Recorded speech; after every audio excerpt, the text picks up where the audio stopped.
and I'm the manager of Launcher Accelerator at Tech7. Today, together with Omer, CEO of Club Market, we would like to welcome Omer Keilaf, CEO of Innoviz. We are thrilled to have Omer with us today following the recent IPO valued at $1.4 billion. Omer, if we're already talking about accidents, there was an item, I'm sure you read about it, that yesterday someone died in a Tesla car. And Elon Musk has a famous conversation where he kind of says that LiDAR is an obsolete technology, even calling it, I think he Only has losers only use losers use LiDAR. LiDAR. What Yeah. could you explain kind of the rationale behind why he's saying that and why is he possibly wrong, or maybe he isn't wrong? He wasn't wrong 5 years ago. I mean, when he designed his car, But this was he 3 months ago. He mentioned it, not 5 years ago. no, but I'm today the design they hold is based on design and decisions they've made about 5 years ago, and there was no LiDAR available. And since then, he is selling still, but he was selling many cars, telling people that at some point of time he will be able to upgrade it by software to, to a level 3 or autonomous car. And that's obviously at the point that he will need to admit that it will never happen, and not keeping that dream open is something that is difficult to do. And I can say as a CEO of a company, and basically he holds a certain position in kind of not needing a LiDAR, but I think the reality shows differently. I'm sure that at some point he will have to do something about it. I mean, adding a LiDAR. And just to give you some perspective, and I know that I get this question quite a lot, and and I think that I'm actually thankful for him to place LiDAR in such a conversation, because otherwise who would knew? The fact that LiDAR is now much more discussed is because obviously there is a dissonance between. Isn't bad marketing? No, I'm saying it's like, because it's very much non-obvious, because when you talk with car companies, automotive guys, and you ask them about how you define safety, it's actually a very straightforward way. So any feature in the car that is related somehow to safety, there is a very clear description on how you need to design it. I mean, otherwise they really wouldn't be able to define automotive grade. And basically any feature that any failure in a feature that can create a risk to the driver or people around it needs to meet a certain regulation. It's called the ISO 26262, functional safety. And it's very easy, actually. It's not very complex. It basically says no single point of failure. And it means that if there's something, if something in your design can fail, you need to have something else to back it up. And specifically in autonomous driving, where a computer needs to make a decision on driving, it can't be in a position that it fails because something that can happen from time to time, right? Like light condition and camera becoming blurred because of a drop of water, or being saturated from the sun. And really there are more cases where cameras become less efficient, and it's okay. Cameras are not defined as kind of it's called ACLD. It's actually, you refer to as an ACLB. ACLB means that it can't fail, but it can degrade. And degrade could be also mud on the window, or water, or whatever. Now, in order to really overcome those issues and to have full redundancy, type of sensor which is not of the same kind.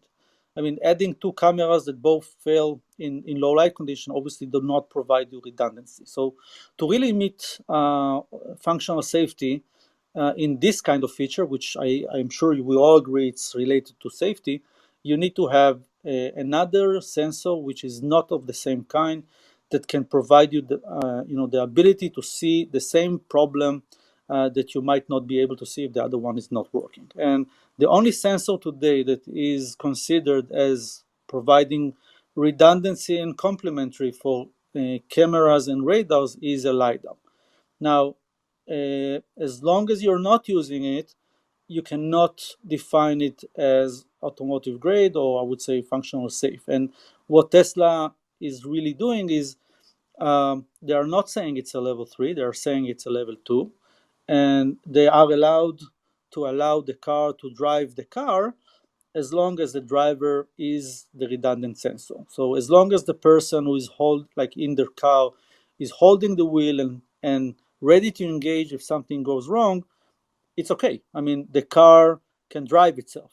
But if the person is let's say sitting at the back, like like some say happened yesterday, it's safe. So it's I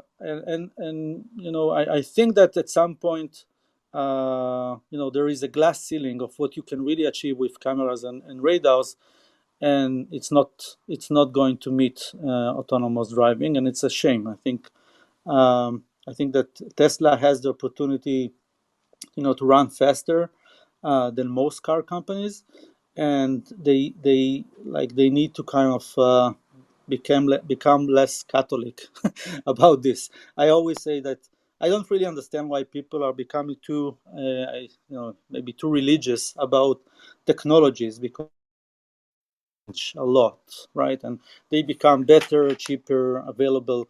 I think that we wouldn't really make this discussion if LiDARs were really worldwide available in very, very low cost. And they are getting there. So I think that that might be an interesting discussion 5 years ago. I think today it's not. I think it's people should really understand that the vector will get there, and really understand that safety becomes higher importance than other things. So we have here another guest, Willkommen Miriam. So we have Miriam from Munich. Oh, Yes. Hi, How's it going? everyone. Thank you. Hi, everyone. Thank you for bringing me up. Actually, I have two questions for Omer. My first question is, do you think, considering liability issue, can we expect level 4 fully autonomous driving soon? I really like to know your opinion on this. And my second question is, earlier you mentioned you are already working on the next generation of LiDAR. When it is expected? I'm really curious to see also what are the improvements. Thank okay, you again. sure. So there was a time where I was at least one day a week in Munich. It's been a long time. So starting with the first question, you asked about level 3, or you were asking about liability of level 3. I'm just kind of trying to understand exactly what you were asking about. Actually, I wanted to know, do you think we're gonna expect level 4, actually, fully autonomous driving soon? Okay, so the autonomous driving has different verticals. The one that I believe would come to the market, sooner than other is the level 3, which is not. It's basically an autonomous car, which is there is still a wheel, and there is still a person on in front of it, but not necessarily paying attention to the road. And level 3 is mostly on highways or more simplified use cases, not in very complex environment, urban situations, and that actually simplifies quite a lot the application, because the car can travel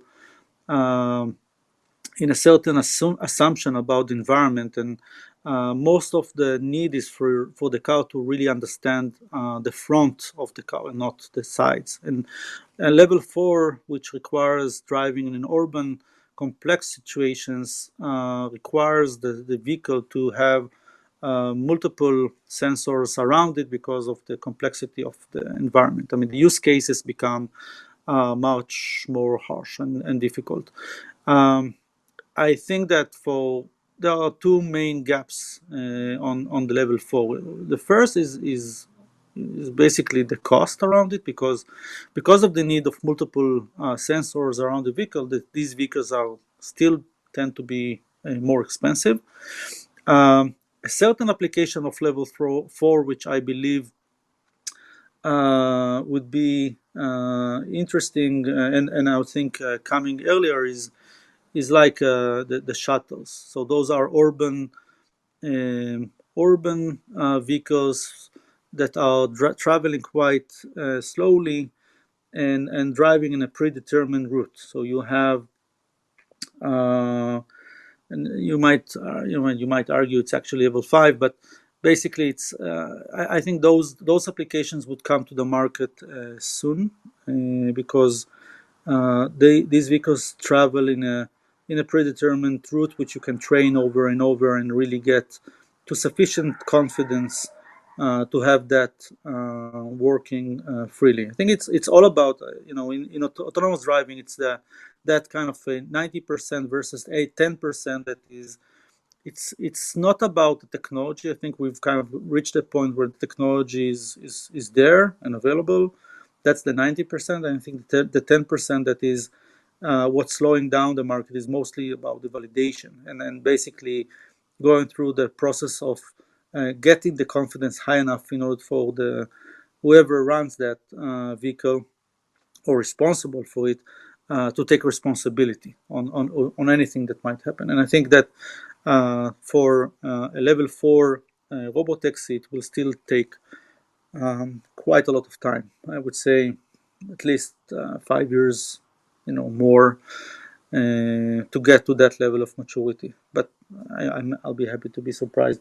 I hope that answered your question. I'm not sure. Yes, thank you. And my Okay. second question, yeah. Second generation. So actually, you can actually read it. So we issued a press release just about a week ago, which gives quite a lot of information about the next generation. It has quite a significant improvement in the performance. It comes from, and to I can dive into the details, which is the very like the first generation is has a zero point 0.1 degree resolution per axis, and the second generation is almost 4 times higher with 0.07 over 0.05, and wider field of view, mostly on the vertical field of view, reaching 40 degrees, 125 over 40 degrees, and up to 20 frames per second. Very long range. This lidar is a crazy. It's a lidar on steroids. It has a very long range.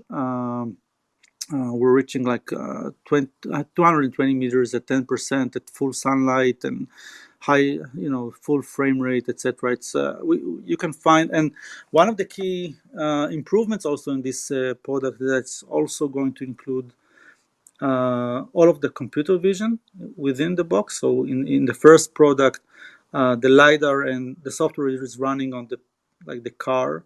The computer vision runs on the car, and the lidar data is fed into the main computer, which obviously creates some requirements on the bandwidth that you need in the interface between the sensor and which is mounted on the grill and connected through a certain bandwidth to the main computer. It requires some difficulties, and in the second sensor, it's the second generation. It's going to include the perception within the box, which means that the interface is much more reduced, because you're basically passing along only the insights of the lidar. Obviously, you can get also the rich data, but it's very high bandwidth now. It's significantly higher even from the first generation.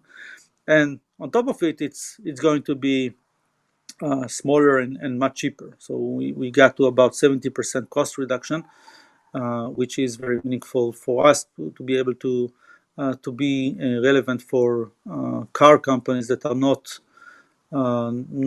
like premium cars, like talking with car companies that really are looking to for volumes that we haven't seen yet. I mean, really very high volume.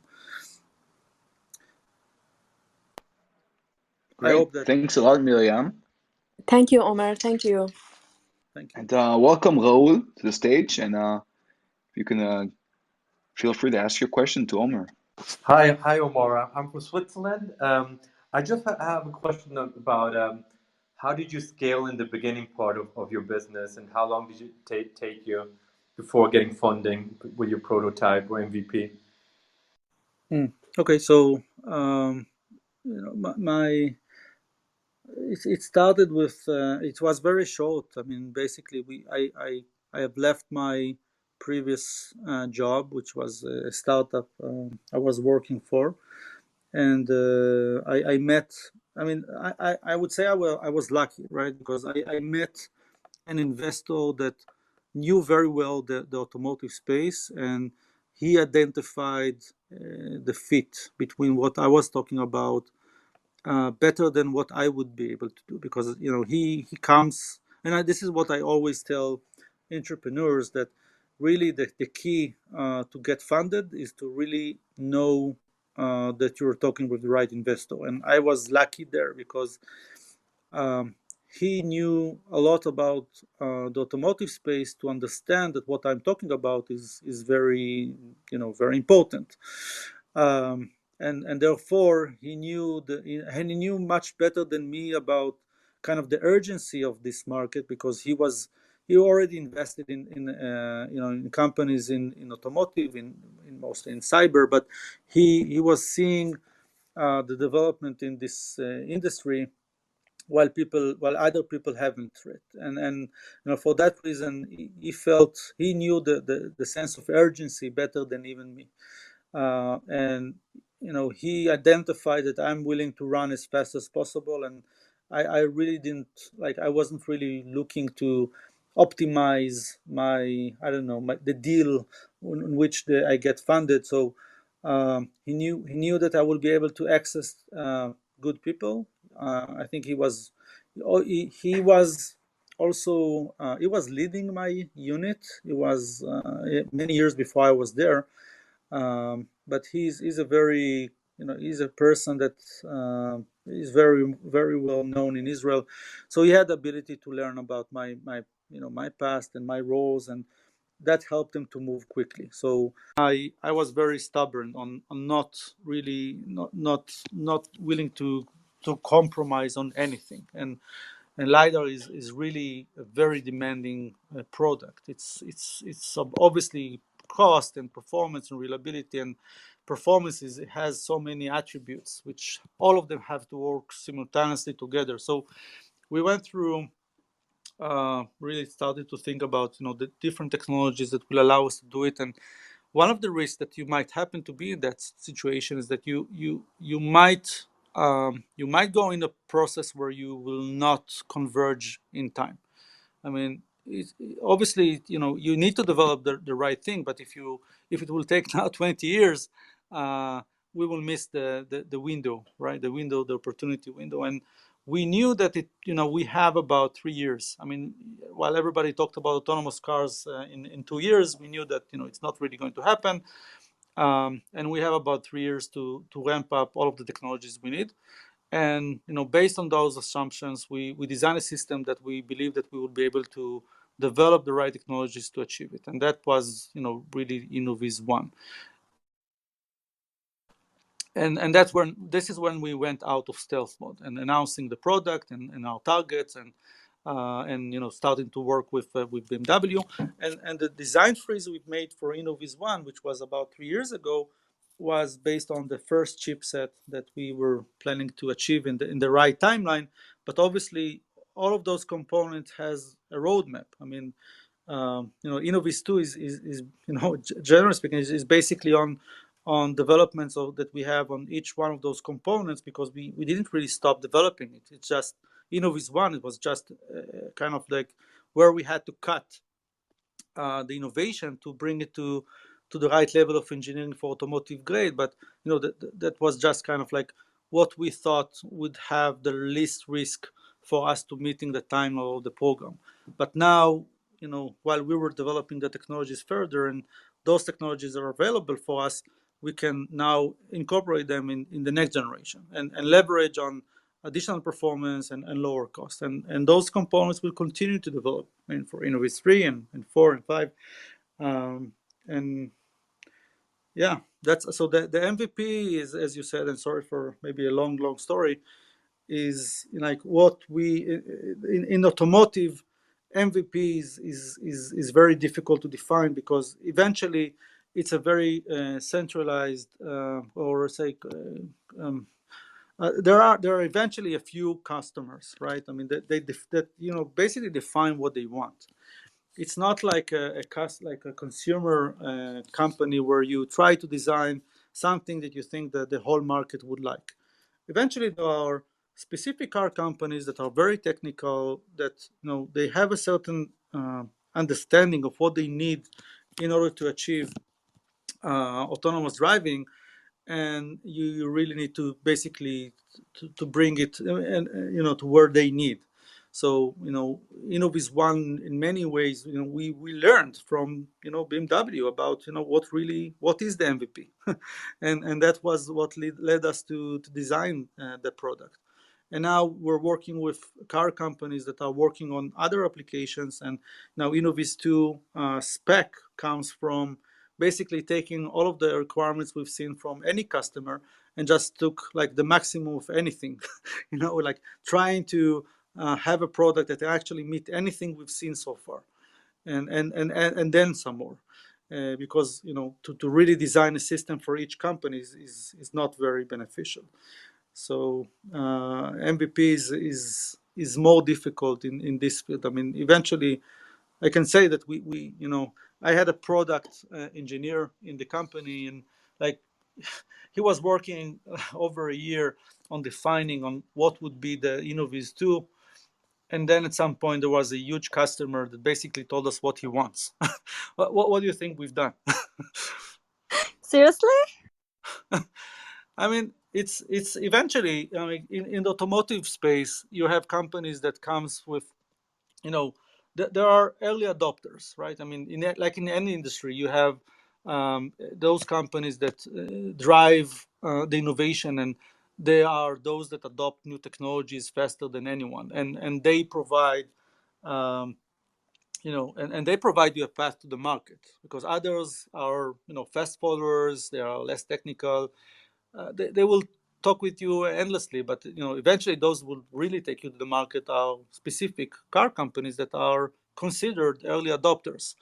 And while other car companies might talk with you about advanced technology projects and POCs, those companies that will provide you revenues in the coming years, they are actually much more knowledgeable, because they are really developing something and not just playing around it. So when a customer like that comes and tells you, okay, basically what we need is this, and if you meet it, we'll take you. I mean, the best way to do it is just do it. I absolutely loved your passion, how you talk about your business. Thank you so much. I would love to connect with you on LinkedIn. I just gave you an invite. And yeah, good luck with the business. Thank you so much for the answer. Thank you. Okay. So hey, Uwe, thanks for joining. Can you briefly state your question to Omer? Hey, yeah, thank you for the opportunity. There's a question I'm dying to ask, and please be as frank as possible. Okay. Why Rosh Hashanah? Why? I think you're the only. I live in Rosh Hashanah, so this is why. Why did you start the company here? Okay, so to start with, I didn't start it in Rosh Hashanah. I started in Kfar Saba, and we grew very fast. I mean, the first location that we took was when I first entered the office. I thought I was crazy to take such a large place, and then like 6 months later, we started to knock on doors around us to ask if they are willing to leave in order for us to go, and really. Like a puzzle, we started taking over all of the offices around the area, and at some point, it didn't make sense. We had to take the entire team to a place where everyone is much more conveniently working together. I mean, we are now in a new building which is in three floors, and all of the engineering is in one floor. There is a production kind of facility and many labs, and it's really much more convenient. And the way that we approached it was, when we were looking for another area, was, obviously there are several constraints, size, etc. But we had to find a place where you can have ground path, I mean, for the vehicles. That was something that we had to take into account, and a lot of labs. And but most importantly was that we worked with a firm that helped us to analyze the people in the company, how much this change will affect their day to day. I mean, we didn't want to choose a new location that could create a huge burden now on people, day to day experience. So it's interesting. You can actually you can analyze based on the data you have of your people, in understanding how this transition might affect their, like, how long or how short it might become. And Rosh Hashanah was a good fit on many cases. It's kind of on the main road, road number 6, and we have many people that work, that come from the north or from the south, and it was a very convenient, I would say, solution eventually. And to be honest, I mean, I was worried that maybe people were being less excited. I mean, everybody wants to work in Tel Aviv, but I don't know why. But I think we established a location. I mean, the offices. I don't know if you were able to visit us, and you're happy to invite you over. Anyone who steps into our office wants to be here. It's like we managed to create. That's right. That's right. Yeah, it's a really fun place. We made it like very convenient and fun, and really there's the walls are smiling. I don't know how to say. It's like And people huge. that come. It is a huge place. Yeah, it's fun. I think people that come like forget that you would like to spend your day here. I think it's fun to be here, and and I think that overall the travel is quite convenient. I mean, if you come from the center, it's almost it's against the traffic, and it's good. But doesn't every CEO say that their company is the funnest and the best? No, just me. Fair enough. Fair enough. Only Yeah. me on this call, but no, I understand. I agree. I mean, it's not for me to say you're right. I mean, this is something. I mean, and maybe there are people from Innoviz that are listening that can raise their hands. But I think that eventually, the culture here is an important thing, and I think that seeing people smiling and really giving their full kind of the devotion is very critical here.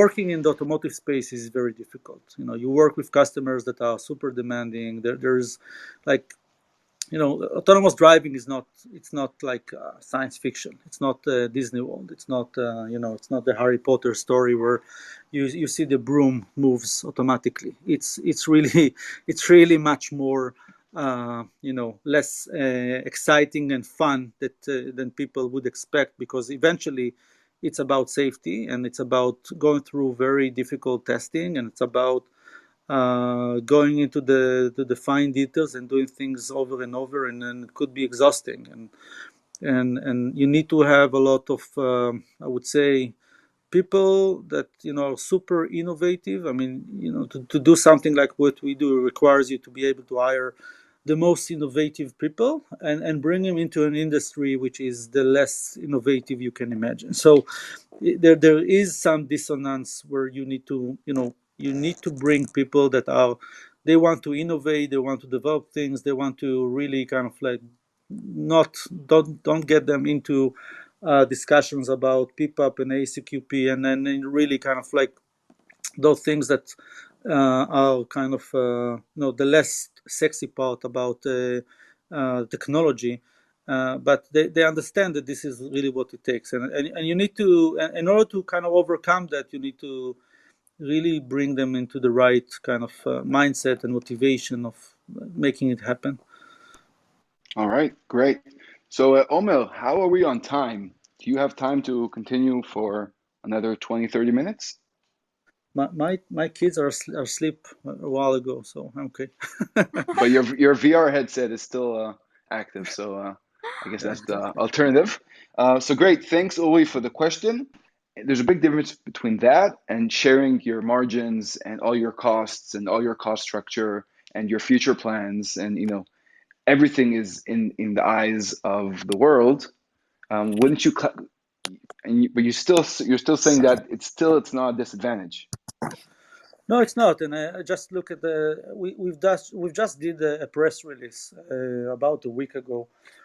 We did something that was, I would say, we tried even to stand out on transparency. We made a press release which basically gave out the spec, the most accurate way you can imagine, the spec of our next product. And you can say it's a very competitive, I would say, data, right? I mean, to know exactly what your counter competitor is working on could come to your advantage, right? And we did something that others don't. And I mean, if you really try to figure out what are the products that my competitors are working on and offering, you won't really be able to understand. I mean, they are really not sharing anything. They give you bits and bytes. They don't give you the full picture. Um, Obviously, they hide the things that they are not very proud of. And I get to talk with a lot of investors and analysts, and like they're super puzzled, super confused, not really understanding how to compare between the lidar companies. And it's funny if you think about it. LiDAR is eventually it's a very deterministic product. You can define it very easily with resolution, frame rate, range, um, field of view, and really kind of and for some awkward, very strange reason, uh, companies that are coming out and say that they are the best lidar in the world are not really telling what they are offering. And in our press release, what we try to do is to really, to stand out and then really try to give an example and maybe urge others to do the same, to share some clarity. And we provided really the full spec of our, the resolution, the range, the frame rate, in the most accurate way. I mean, in the exact lighting condition. I mean, we try to give a very accurate, so no questions asked about what the product is, what is it going to provide. And obviously you can think, okay, so now, like, we've just set a target to our competitors to understand what they need to now to do. But I generally believe that there's no way in the world they will be able to achieve it. And the reason behind it is because I know very well, like, what's the technology behind the different solutions. And one of the benefits that we have as Innoviz is that we're not really relying on a single chip benefit. I mean, you can't really get to that 30x performance improvement by just improving just one element in your system. You need to be able to be very, very, I would say, flexible around many parts of the system. So we have a very system approach. I mean, we keep a lot of talent around very many disciplines. Each one of them provides a certain benefit for the next product, and without really being very, I would say, flexible, or the second generation is based on the second chipset of our lidar. And I know that there's no way anyone can really reach that performance, and that's why I felt very comfortable and confident to provide that level of details. So I think that transparency is something that I actually find as a strategy, because I think that as we can provide more details and get more confidence, get people higher confidence in what we do, would eventually pay off. Because I think that people will realize that other things that are marketed are going to be very disappointing, and we want to be very, very fair and transparent about what we do, and I believe that it will pay off eventually. I think it's always pays off. I think I it's really like that important approach. Yeah. in all the fields. Let's talk about celebrate. So Israeli founders are usually more modest. Did you do anything crazy to celebrate? Maybe with your employees? Um, the only celebration I've gone through is to my sister's birthday. Awesome. It was. Yeah, it was 2 days later. I mean, we did something in the office for, obviously, we I couldn't fly to New York, and I think that eventually it was actually better. I had the ability to really celebrate it with the. I think we kind of replicated the Nasdaq floor in the office, so everyone could take a picture ringing the bell, and I felt like the being like in my bar mitzvah, everybody taking a picture with me, but it was uh, it was fun. It was fun. It sounds amazing. Um, okay, so why did you get into this industry? I'm coming from. Okay, it comes from two main places. I think one I mentioned, which is basically my desire to work on things that are um, you know I wanted to do something that try to solve something that people would tell me it's impossible. uh, it's like people I was looking to.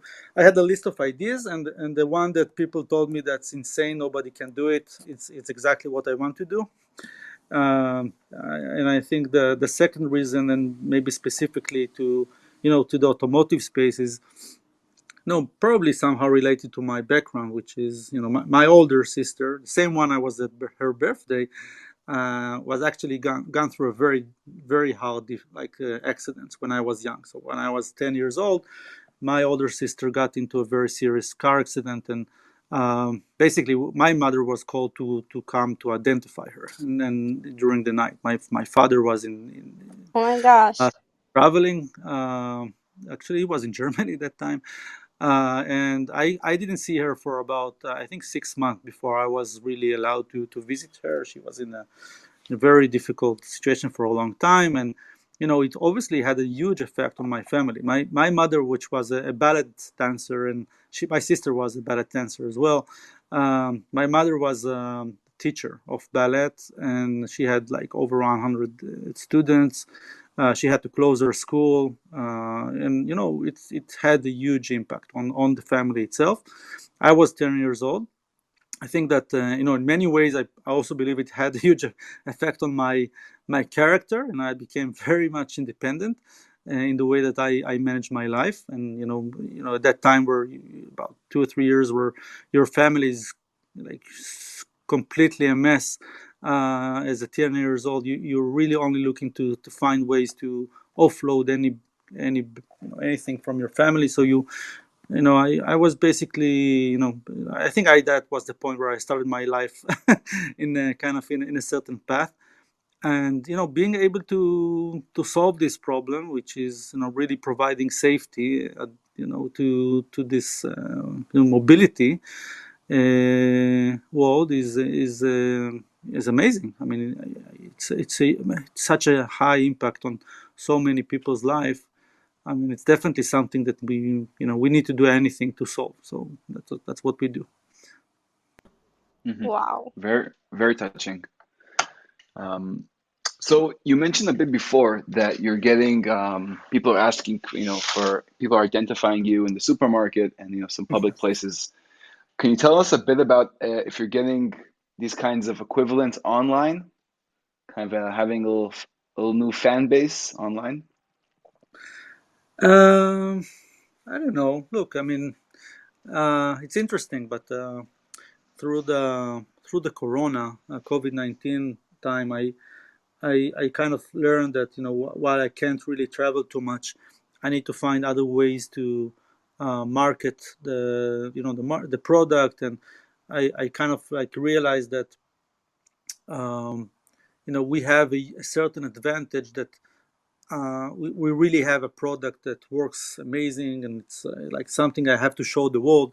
And I learned that while Facebook is for friends and family and people that work with me, and it's a good way to attract more employees. And LinkedIn is actually an amazing ability to make contact with the industry.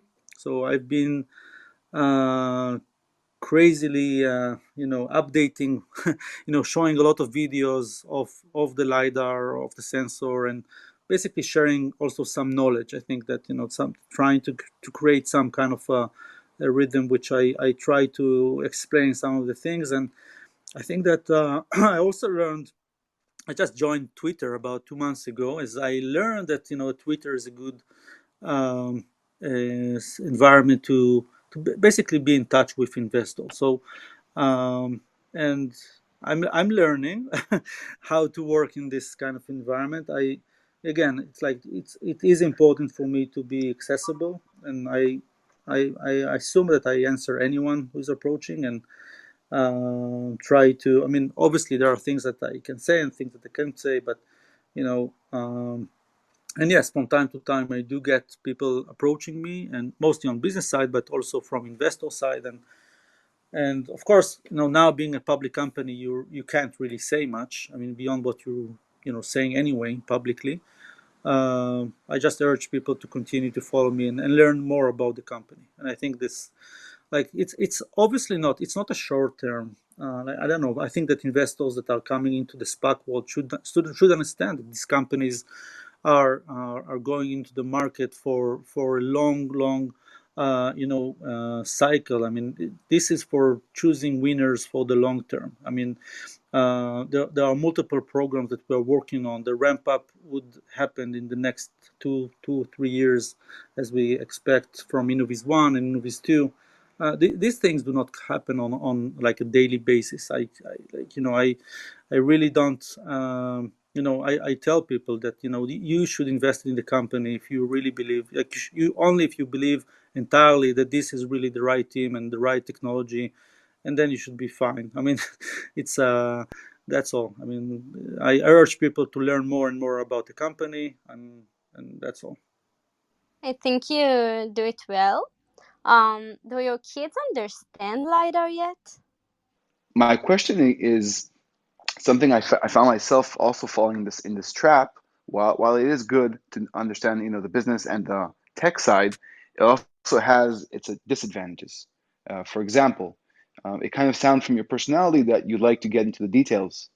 Are you a micromanager, and how how much of a disadvantage do you think this could be when you scale the company and you won't be able to sit in with the whole company and make the rounds and understand the moving parts and make sure they fit together.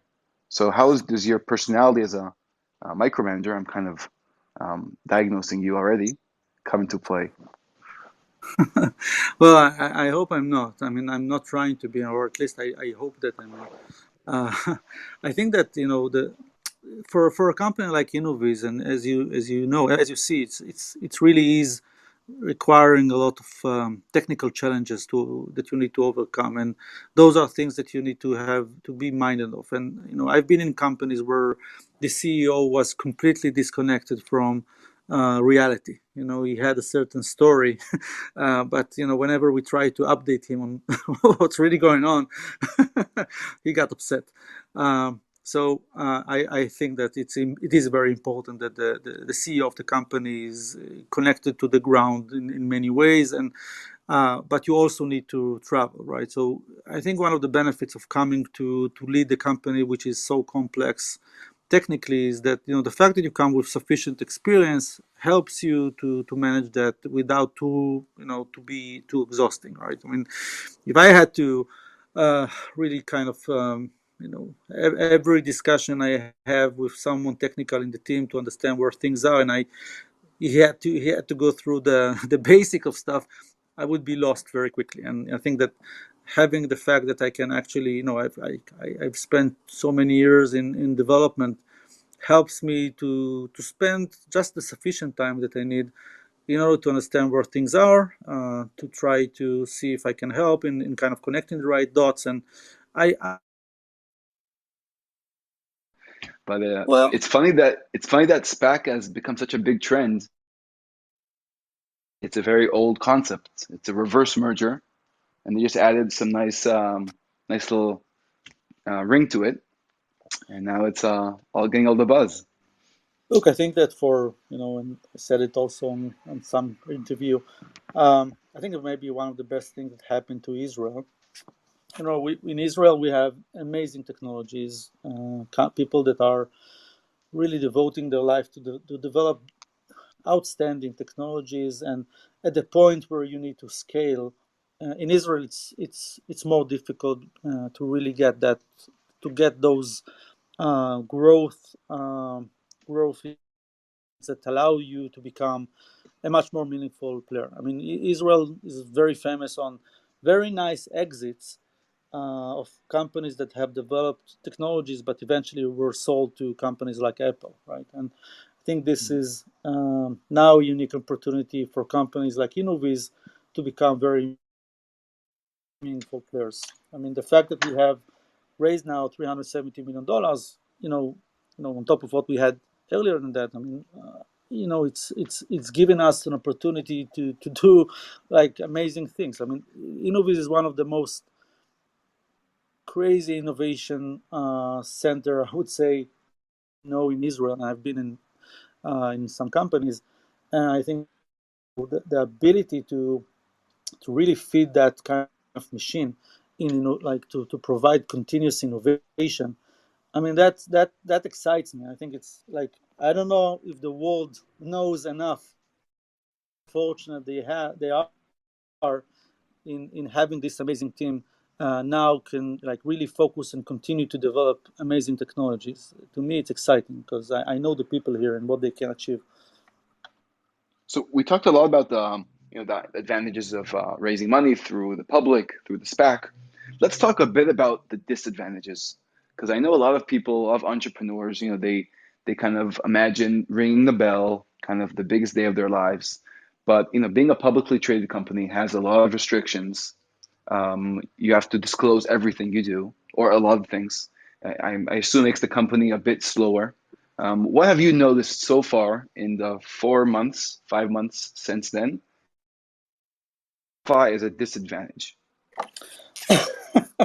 Maybe the fact that I have now neighbors asking me what's going on. It could be But worse. yeah, I go to the supermarket and I have someone I've never met in my life, and he's asking me, "Oh, what happened yesterday?"